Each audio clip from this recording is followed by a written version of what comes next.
السلام علیکم ناظرین، گرد و پیش پر آج کے ویلاگ کے ساتھ میں ہوں رضی الدین رضی۔ اگر آپ نے اب تک ہمارا یہ چینل سبسکرائب نہیں کیا تو اسے سبسکرائب کیجیے اور بیل آئیکن کو کلک کیجیے تاکہ ہماری اپڈیٹس آئندہ بھی آپ کو ملتی رہیں۔ آج دن کا آغاز ایک بہت افسوسناک واقعے سے ہوا۔ آج ہفتے کا پہلا روز تھا اور پیر کے روز جب 2 دن کی چھٹی کے بعد کراچی اسٹاک ایکسچینج پر کاروبار کا آغاز ہوا تو اس پر دہشت گردوں نے حملہ کر دیا اور دہشت گردوں کے اس حملے میں دستی بموں کا استعمال بھی ہوا، فائرنگ بھی ہوئی۔ 4 دہشت گرد تھے جنہیں سیکیورٹی گارڈز نے، رینجرز نے اور دیگر اہلکاروں نے موت کے گھاٹ اتار دیا۔ اس دوران 2 افراد کو یرغمال بھی بنایا گیا۔ اسٹاک ایکسچینج میں داخل بھی ہو گئے کچھ دہشت گرد، لیکن بہرحال صورتحال پر قابو پا لیا گیا، سب کو یرغمالیوں کو بھی بازیاب کرا لیا گیا اور کراچی اسٹاک ایکسچینج پر کام روک دیا گیا تھا۔ بعد میں بتایا گیا کہ کام شروع ہو گیا، لیکن ظاہر ہے کہ اثرات مرتب ہوتے ہیں ایک ایسے ماحول میں جب ہم پہلے ہی بہت سے مسائل کا شکار ہوں اور کورونا کی وجہ سے اور پٹرول کے بحران کی وجہ سے اور چینی کے بحران کی وجہ سے معیشت دباؤ کا شکار ہو۔ ایسے میں اسٹاک ایکسچینج پر حملہ بہت اہمیت کا حامل ہے، لیکن یہ حملہ اس وقت زیادہ اہمیت اختیار کر گیا جب بلوچستان لبریشن آرمی نے اس کی ذمہ داری قبول کر لی۔ PLA کی جانب سے ایک ٹویٹ کیا گیا اس حملے کے کچھ 2 گھنٹے کے بعد یہ ٹویٹ آیا اور انہوں نے کہا کہ یہ ذمہ داری ہم قبول کرتے ہیں اس حملے کی۔ اس کے بعد یہ سوال پیدا ہوتا ہے کہ BLA کیا ہے، بلوچستان لبریشن آرمی کیا ہے اور بلوچستان لبریشن آرمی کس قسم کی دہشت گردی کی کارروائیوں میں ملوث ہے۔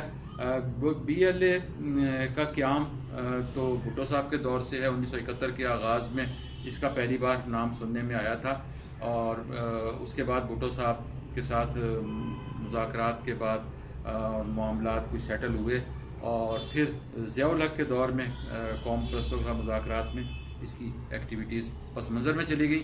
بعد میں مشرف کے دور میں حکومت میں یہ لوگ دوبارہ حرکت میں آئے اور بلوچستان لبریشن آرمی نے نواب خیر بخش مری کی گرفتاری کے بعد بہت سی کارروائیاں کی، بہت سے حملے کیے اور اس دوران نواب اکبر بگٹی کو بھی قتل کر دیا گیا۔ انہیں فوجی کارروائی کے دوران انہیں نشانہ بنایا گیا، جس کے بعد بلوچستان کے حالات بگڑتے چلے گئے۔ اس کے بعد بلوچستان کو کنسول کرنے کی کوششیں کی جاتی ہیں، بلوچستان کے زخموں پر مرہم رکھنے کی کوشش کی جاتی ہے، لیکن محسوس یہ ہوتا ہے کہ بلوچستان کا صرف نام استعمال کیا جا رہا ہوتا ہے۔ بلوچستان کے عوام کو بہت سی شکایات ہیں، بلوچستان کے طالب علموں کو بہت سی شکایات ہیں۔ آپ نے ایک بچی کی ویڈیو دیکھی ہوگی 2-3 روز پہلے، جسے احتجاجی مظاہرے کے بعد اس شدید گرمی میں پولیس کی وین میں گرفتار کر کے لے جایا جا رہا تھا کوئٹہ سے، اور وہ بچی صرف یہی مطالبہ کر رہی تھی، وہ دہشت گرد بچی نہیں تھی، وہ طالب علم تھی اور وہ یہ مطالبہ کر رہی تھی کہ ان کے آن لائن کلاسز جو ہیں اس کو ختم کیا جائے۔ ایک ایسے پسماندہ علاقوں میں جہاں دور دور تک آپ کے پاس ٹیلی فون کی سہولتیں نہیں ہیں اور جہاں انٹرنیٹ کی سہولت اتنی عام نہیں ہے، وہاں آپ بچوں کو اور بچیوں کو، اور طلباء نے وہاں احتجاج کیا۔ اس سے پہلے بھی ہمیں بلوچستان میں احتجاج کی لہر نظر آئی اور مختلف شہروں میں احتجاجی مظاہرے ہوئے قتل کے بعد اور اغوا کی وارداتوں کے بعد، لیکن ان تمام باتوں کو نظر انداز کیا جاتا ہے۔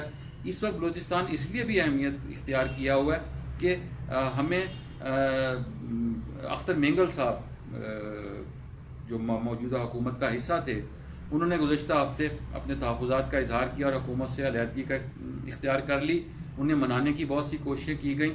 گزشتہ رات وزیر اعظم کی جانب سے جو اشاعیہ دیا گیا آج کا بجٹ منظور کرانے کے لیے تاکہ اتحادیوں کو بیچ میں شامل کیا جا سکے، اس میں کچھ لوگوں کو تو منا لائے اسپیکر قومی اسمبلی، لیکن وہ ایک تو چودھری شجاعت کو نہیں منا سکے، چودھری برادران کو نہیں منا سکے، کاف لیگ کو نہیں منا سکے اور دوسرا اختر مینگل صاحب کو نہیں منا سکے. اختر مینگل صاحب نے بھی اس عشائیے میں شرکت سے معذرت کر لی اور وہ عشائیے میں شریک نہیں ہوئے. بجٹ اجلاس میں جو بھی صورتحال ہو وہ اب بے معنی ہو چکی ہے. اب اصل میں تو یہ آ چکی بات کہ بلوچ عوام کے دکھوں کا مداوع کون کرے گا. ایک نظر بی ایل اے کی کارروائیوں پر ڈال دیتے ہیں. بی ایل اے کی جانب سے ماضی میں بھی بہت سے ہمیں دہشت گردی کے واقعات دیکھنے میں ملے، جس میں پرل کانٹیننٹل گوادر پر حملہ خاص طور پر بہت اہمیت کا حامل ہے، اور اسی طرح مختلف منصوبوں پر کام کرنے والوں کو نشانہ بنایا گیا، سیکیورٹی فورسز کو نشانہ بنایا گیا. اس سال کے دوران مئی کے مہینے میں ہمیں کیچ کے علاقے میں 3 حملے دکھائی دیے جنہیں بی ایل اے نے جن کی ذمہ داری قبول کی، اور ان 3 حملوں کے بعد یہ آج کا حملہ ہے. اسی مہینے کے دوران یہ بی ایل اے کی جانب سے 4تھا حملہ ہے جس کی ذمہ داری قبول کی گئی ہے. بلوچستان والوں کو اور بہت سے معاملات کے ساتھ ساتھ سی پیک پر بھی تحفظات ہیں. ہم اس میں بہت سی بیرونی قوتوں کی مداخلت کو بھی تسلیم کرنا چاہیے. ہمیں ظاہر ہے اتنا بڑا منصوبہ ہے، اسے ناکام بنانے کی سازشیں ہر طرف سے ہو رہی ہیں. بھارت اس میں سب سے زیادہ متحرک ہوگا اور ہمیں بہت سے لوگوں کے روابط بھی ہمیں محسوس ہوتے ہیں کہ بھارت کے ساتھ ہیں، اور بھارت کو ایسی کارروائیوں میں اس کو سپورٹ کرتا ہے.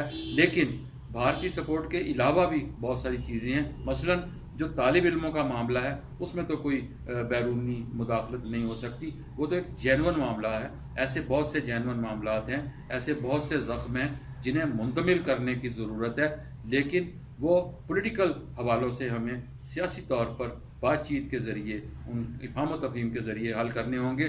بندوق کے ذریعے ہمیشہ مسائل خراب ہوئے، اور افسوس یہ ہے کہ ہم نے بلوچستان کے معاملات کو بھی بندوق کے ذریعے حل کرنے کی کوشش کی، اور بندوق کا جواب پھر ہمیں بندوق سے ملتا ہے. دعا کرتے ہیں کہ معاملات پاکستان محفوظ رہے. بلوچستان ہمارا حصہ ہے، ہمارا حصہ رہنا چاہیے، اور ہمیں یقین رکھنا چاہیے کہ بلوچستان ہمیشہ ہمارے ساتھ رہے گا. بہت شکریہ.